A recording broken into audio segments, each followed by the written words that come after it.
Perkenalkan, gadis cantik ini adalah Caitlyn. Ia merupakan anak tunggal dari pria tua kaya raya bernama Serafin. Setelah 1 tahun ditinggal meninggal oleh ibunya karena penyakit kanker, hari itu Caitlyn kembali bersedih mendengar kabar kalau ayahnya ingin menikah lagi. Nah, ketika Caitlyn melancarkan protesnya, Serafin beralasan jika pacarnya yang bernama Resa ini sedang hamil anaknya. Tidak terima kalau calon ibu tirinya seumuran dengannya, Caitlyn pun bergegas pergi meninggalkan obrolan itu. Tanpa diketahui oleh siapapun, Resa ternyata ada main dengan temannya Caitlyn yang bernama Dale. 1 kali dalam seminggu, mereka selalu ketemuan di hotel untuk bermesraan. Sekedar informasi, sebelum Resa dan Serafin menikah, mereka sudah tinggal bersama di hunian mewahnya Serafin. Nah, suatu hari, Resa mempekerjakan tukang kebun baru bernama Ocho. Ocho ini adalah seorang pemuda miskin yang ngakunya memiliki terong jumbo. Malam harinya, Caitlyn kembali dibuat gusar oleh sang ayah yang tiba-tiba ingin menjodohkannya dengan Dale. Meskipun mereka akrab, Dale bukan tipenya Caitlyn. Nah, ketika Caitlyn sedang menenangkan hatinya sambil minum-minum, Ocho datang menghampirinya. Obrolan di antara keduanya pun mengalir begitu saja, apalagi setelah tahu mereka sama-sama menyukai tanaman.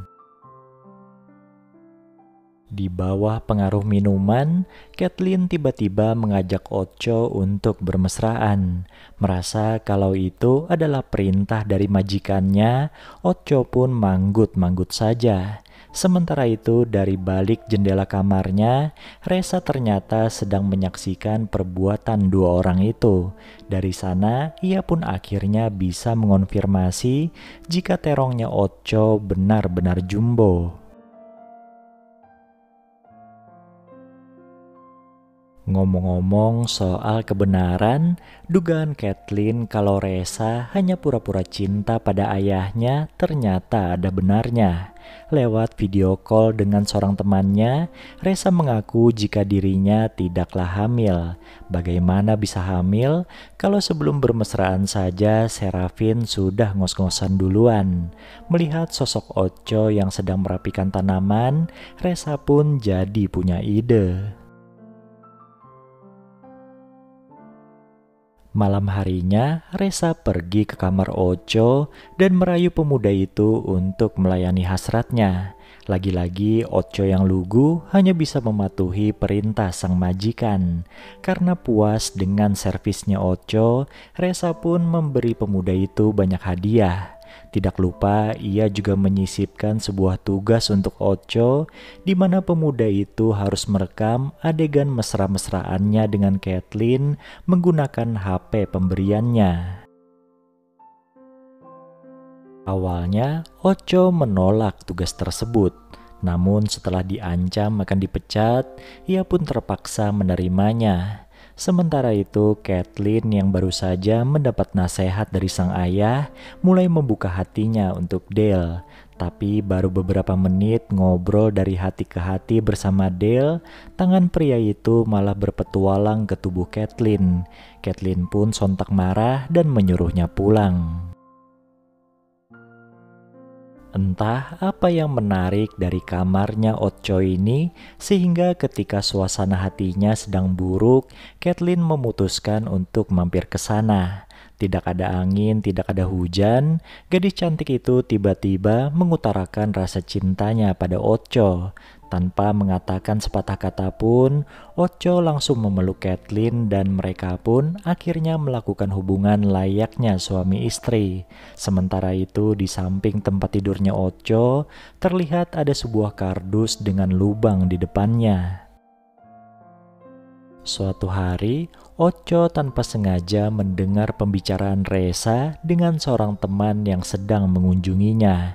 Kata Resa, hari Minggu nanti ketika Del dan keluarganya melamar Caitlyn, ia akan memutar rekaman di mana Caitlyn sedang bermesraan dengan Ocho. Resa yakin setelah itu Caitlyn akan segera diusir oleh ayahnya. Tidak lama kemudian, Resa pun memanggil Ocho dan menagih tugas yang diberikannya kemarin. Dengan wajah tertekan, Ocho menyerahkan HP-nya pada Resa. Dari cara Caitlyn memperlakukannya, Ocho sudah bisa tahu kalau gadis itu mencintainya dengan tulus. Dan oleh karena itu, ia pun segera membeberkan rencana jahat Resa pada Caitlyn. Suatu malam ketika Resa minta dilayani hasratnya oleh Ocho, Caitlyn diam-diam merekam peristiwa itu dari balik jendela. Hari yang ditunggu-tunggu Resa pun tiba. Ketika Del bersimpuh melamar Caitlyn, sebuah video pun muncul di layar. Tapi bukannya video mesra-mesraan Caitlyn dengan Ocho, melainkan Resa bersama tukang kebun itu. Suasana yang awalnya romantis kini jadi kacau. Sekacau hatinya Resa yang tidak menyangka kalau malam itu dirinya yang akan dipermalukan. Ketika semua mata menatapnya dengan penuh kebencian, Resa mengambil sebilah pisau dan menghujamkannya pada Caitlyn. Namun dengan cepat Seraphine melindungi putrinya sehingga dirinya lah yang terkena pisau tersebut. Meskipun sempat mendapatkan pertolongan, Seraphine akhirnya meninggal dunia. Sedangkan Resa yang menghilangkan nyawa Seraphine harus mempertanggungjawabkan perbuatannya di balik jeruji besi. Kini Caitlyn pun jadi pewaris tunggal harta orang tuanya. Ocho yang berencana ingin pulang ke kampung halaman segera dicegah oleh Caitlyn. Ia meminta pemuda itu untuk membantunya memperindah tempat peninggalan orang tuanya. Dan film ini pun selesai.